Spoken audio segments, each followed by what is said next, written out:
This week's phrase is Dyma, which means here is. Dyma fi, which means here I am. Dyma afal. Here, that means here is an apple.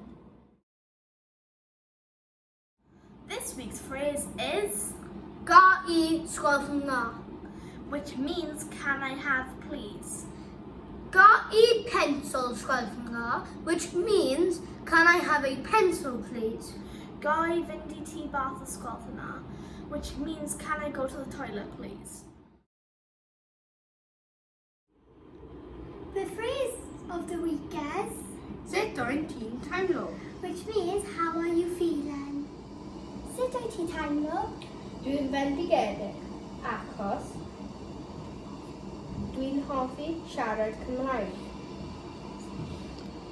Sut wyt ti'n teimlo? Dwi'n fendigedig achos yn ei byd ysgol. This week's phrase is Diolch yn fawr, which means thank you very much. a Croeso. Which means you're welcome. Diolch yn fawr, Croeso. Diolch yn fawr. Croeso.